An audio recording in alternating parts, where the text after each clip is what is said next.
पढ़ने वाले फिर से एंगल के बारे में। तो आज हम सबसे पहले पढ़ेंगे लीनियर पेयर ऑफ एंगल, कोनों के रेखीय कोण के बारे में।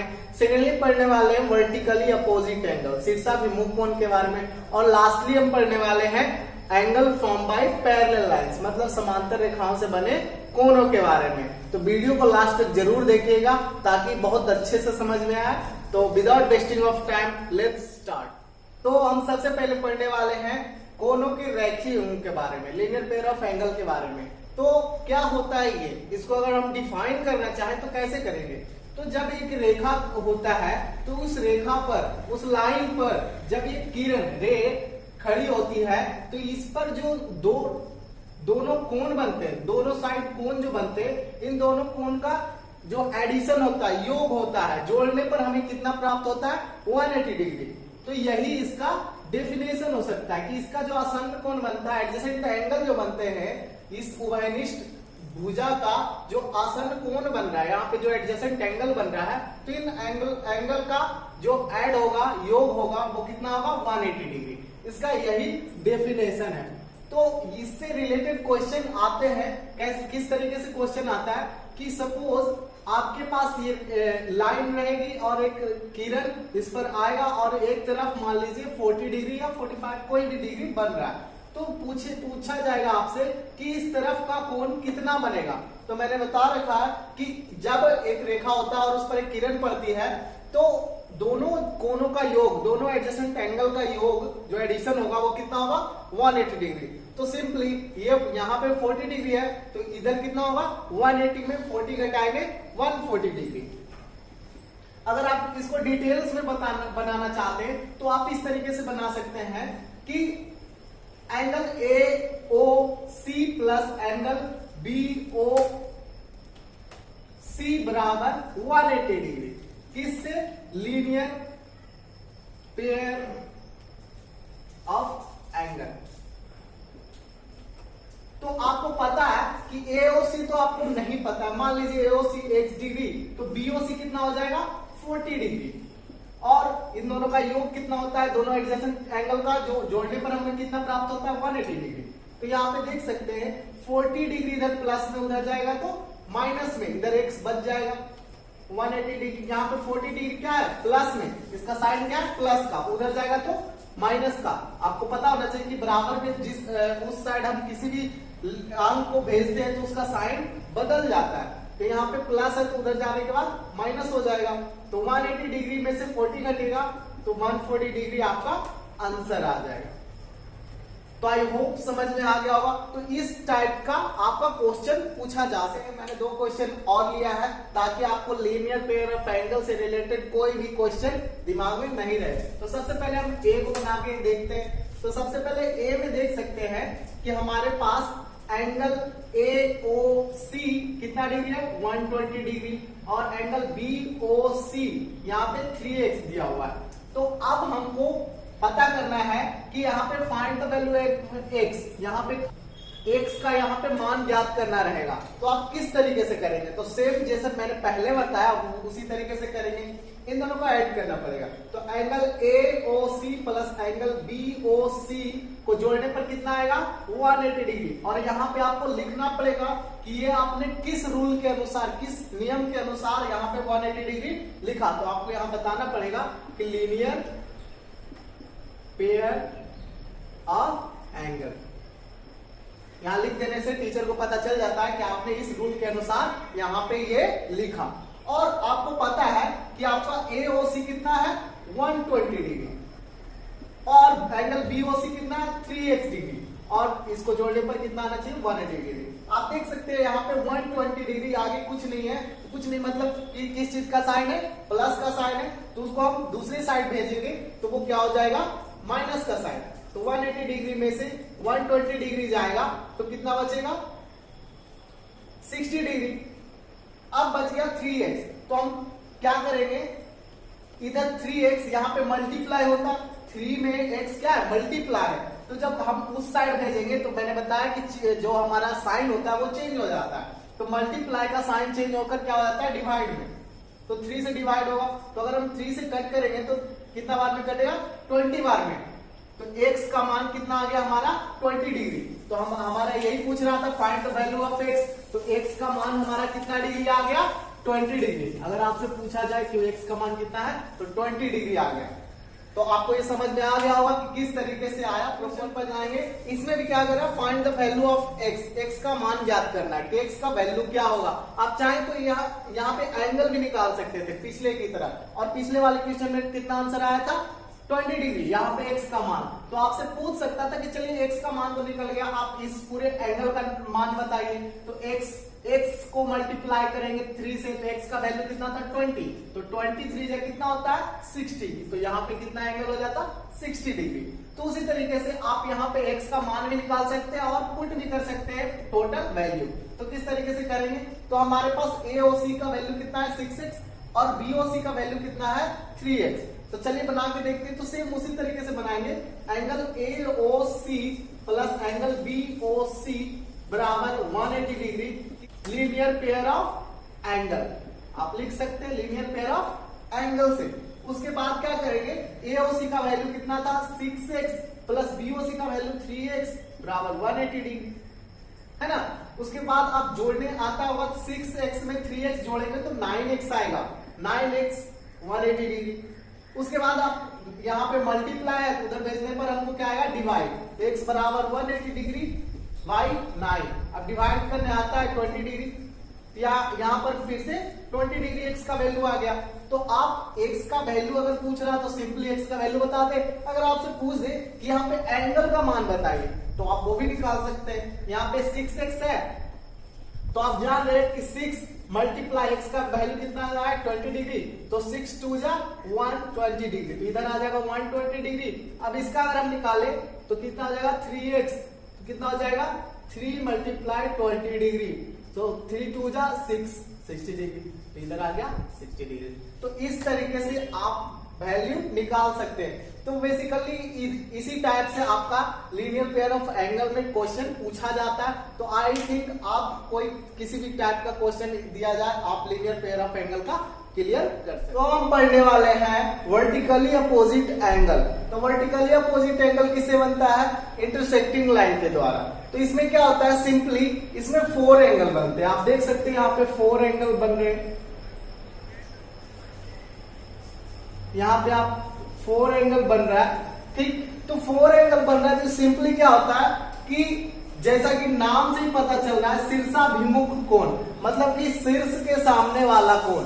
तो आप देख सकते हैं यहाँ पे ये जो पॉइंट है तो इसके सामने वाला एंगल, ये जो एंगल है एंगल AOD, मतलब ये वाला एंगल किसके बराबर होगा, इसके सामने वाले कोण के बराबर, मतलब COB के बराबर। और ये वाला जो एंगल होगा एंगल AOC किसके बराबर होगा, DOB के बराबर, इसके बराबर। सिंपली सा, कोई कंफ्यूजन नहीं, सिंपल सा क्वेश्चन है।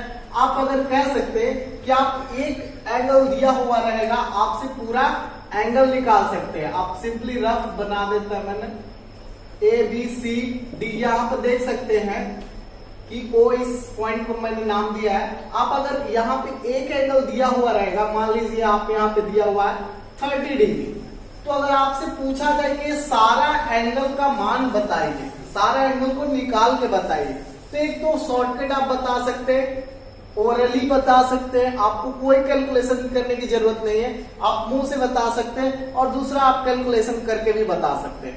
तो कोई बात नहीं, सबसे पहले हम अपने ओरली बता के दिखाते हैं। तो मैंने बताया था आपको कि वर्टिकली आप यहाँ पे क्या कर सकते हैं, सबसे पहले तो वर्टिकली अपोजिट एंगल के द्वारा हम 30 है तो यहाँ पे भी 30 लिख सकते हैं ना, क्योंकि वर्टिकली अपोजिट एंगल में क्या होता है, सामने वाला कोण बराबर होता है। तो आप पूछिएगा कि ये दोनों कैसे बनाएंगे, तो ये दोनों कैसे बनेगा, आप लीनियर पेयर ऑफ एंगल अभी पढ़ा था आपने, तो उसकी मदद से आप ये दोनों एंगल निकाल सकते हैं। कैसे, आप यहाँ पे देख सकते हैं ये एक लाइन है, CD एक क्या है, लाइन है। तो यहाँ पे AO एक किरण मान सकते हैं आप। तो जब ये CD एक लाइन है, आपको देखिए इधर निकाल के दिखा सकते हैं, CD एक लाइन है, इधर AO, यहाँ पे पॉइंट का नाम क्या है O, AO एक लाइन है, तो आप देख सकते हैं किरण मान लीजिए, तो यहाँ पे 30 डिग्री बन रहा है, तो सिंपली आप इधर भी मान निकाल सकते हैं। इधर कितना मान हो जाएगा, आप घटा दीजिए 180 डिग्री में तो 150 डिग्री। सिंपल, जब ये 150 डिग्री निकल गया तो आप वर्टिकली अपोजिट एंगल से अब क्या हो जाएगा, यहां पर भी क्या हो जाएगा 150 डिग्री। तो कितना आसान हो गया ना, सिर्फ एक एंगल से आपने 4 एंगल निकल दिया। तो आप इसके बाद जब मैं पढ़ाऊंगा आपको समांतर रेखाओं से बने कोण के बारे में, तो उसमें और मजा आएगा। तो आप सिंपली आप या तो डिटेल में बना सकते हैं या फिर सिंपली आप ओरली बता सकते, किसी को भी आप डिटेल में बनाना चाहे तो angle form by parallel lines, मतलब कि समांतर रेखाओं से बने कोणों के बारे में। तो आप समांतर रेखा क्या होता है वो मैंने बता रखा है पिछली वीडियोस में, तो आप वो देख सकते हैं। तो पहला क्या बनता है, alternate interior angle, alternate exterior angle, corresponding angle के बारे में। तो इसका हिंदी क्या होता है, एकांतर कोण। इन दोनों का मतलब होता है एकांतर कोण, एक अंदर बनेगा एक बाहर बनेगा, और इसका मतलब होता है संगत कोण। तो हम डिटेल में पढ़ेंगे, तो चलिए शुरू करते हैं। तो यहाँ पे आप देख सकते हैं मैंने एंगल्स को नंबर से डिनोट किया है, तो कैसे किस तरीके से वो बराबर होते, इक्वल होते हैं। तो अगर जब भी अल्टरनेट इंटीरियर एंगल के बारे में कहा गया है, तो अल्टरनेट इंटीरियर एंगल में क्या होता है, एंगल 3 जब ये हमारा पैरेलल लाइन है और ये ट्रांसवर्सल है, तो 3 और angle 6, angle 3 equals to angle 6, वो किससे होगा, अल्टरनेट इंटीरियर एंगल से। और यहाँ पे देख सकते हैं एंगल 4 और एंगल 5, एंगल 4 और एंगल 5 भी बराबर होगा किससे, अल्टरनेट इंटीरियर एंगल से। अब आते हैं अल्टरनेट एक्सटीरियर एंगल से। तो अल्टरनेट एक्सटीरियर एंगल में बाहरी, मतलब कि ये बाहर वाला आप देख सकते हैं एंगल 7 और एंगल 1, एंगल 7 और एंगल 1 बराबर होंगे एक दूसरे के, और एंगल 8 और angle 2, angle 2 equals to angle 8, ये किससे होंगे, ये होंगे अल्टरनेट एक्सटीरियर एंगल। और हमारे पास बच गया कोरस्पॉन्डिंग एंगल, तो ये दोनों किससे इक्वल होंगे, एंगल 5 इक्वल होगा एंगल 2 के, एंगल 5 इक्वल्स होंगे एंगल 2 के। और यहाँ पे आप देख सकते हैं एंगल 6 इक्वल होगा एंगल 1 के, एंगल 6 इक्वल होगा एंगल 2 के। और आप ये भी कह सकते हैं एंगल 4 इक्वल होंगे एंगल 8 के, एंगल 4 इक्वल होंगे एंगल 8 के, और एंगल 3 इक्वल होंगे एंगल 7 के, एंगल 3 इक्वल होंगे एंगल 7 के। तो इस तरीके से इक्वल होंगे।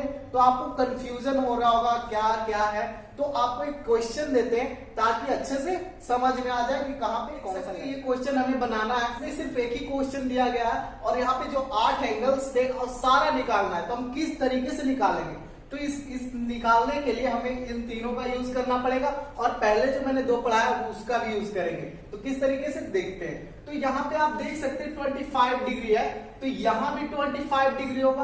आप कोरस्पॉन्डिंग एंगल से हम बना सकते हैं, या फिर आप कह सकते हैं 25 है तो यहाँ भी 25 होगा।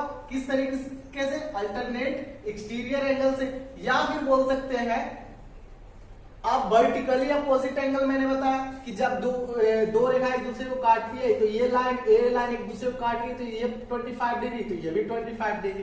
तो आप देख सकते हैं कि एक ही एंगल कहां कहां इक्वल हो रहा है, तो इक्वल हो रहा है और अलग अलग तरीके से। तो चलिए हम स्टार्ट करते हैं। तो सबसे पहले हम अल्टरनेट एक्सटीरियर एंगल से 25 यहाँ, तो ये भी 25 होगा। किससे होगा, अल्टरनेट एक्सटीरियर एंगल से। अब हम ये दोनों तो पता चल गया, अब हम क्या करेंगे, कोरस्पॉन्डिंग एंगल का यूज करेंगे। तो यहाँ पे 25 है, तो मैंने बताया था कि एक अंदर वाला और एक बाहर वाला, एक ही साइड में एक अंदर वाला और एक बाहर वाला इक्वल होता है, वो किससे होता है, कोरस्पॉन्डिंग एंगल से। तो ये 25 तो ये भी 25 डिग्री। अब आप कह सकते हैं तो यहाँ पर भी 25 है और यहाँ पे 25 किससे आ गया, कोरस्पॉन्डिंग एंगल से। तो यहाँ पे भी आप कह सकते हैं ये 25 है, तो इस साइड वाला एक बाहर एक अंदर, तो ये भी कोरस्पॉन्डिंग एंगल से 25 डिग्री हो जाएगा। तो चलिए हमारे पास 4 एंगल तो निकल गया, बाकी का 2 एंगल किस तरीके से निकालेंगे। तो आप देख सकते हैं कि यहाँ पे 25 है, ये एक लाइन है, ये यहाँ पे आप रे मान सकते, किरण मान सकते हैं। तो एक तरफ 25 है तो दूसरी तरफ का एंगल कितना होगा, तो मैंने बताया था लीनियर पेयर ऑफ एंगल में कि दोनों को जोड़ने पर आपको कितना एंगल प्राप्त होता है, 180 डिग्री।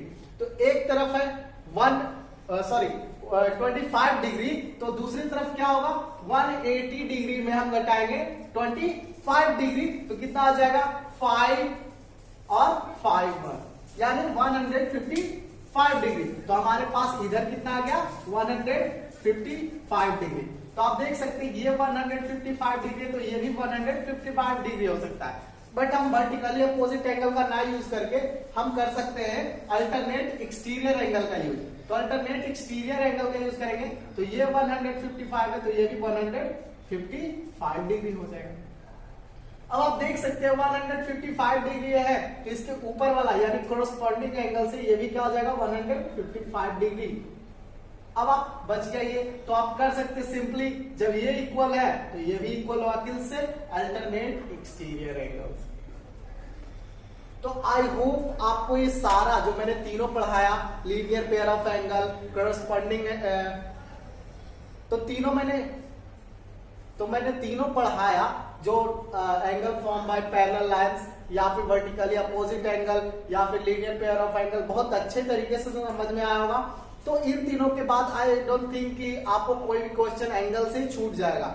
लेकिन फिर भी अगर आपको कोई भी दुविधा है, परेशानी है, कोई भी तरीके का क्वेश्चन है, तो मैं इन तीनों से रिलेटेड, इन तीनों से ही नहीं, आपको एंगल से रिलेटेड जितने भी क्वेश्चन होंगे, जितने भी टाइप के क्वेश्चन होंगे, उनका मैं एक साथ क्वेश्चन लेके तो वीडियो को लाइक कर दीजिए और मिलते हैं नेक्स्ट वीडियो में। Thank you very much.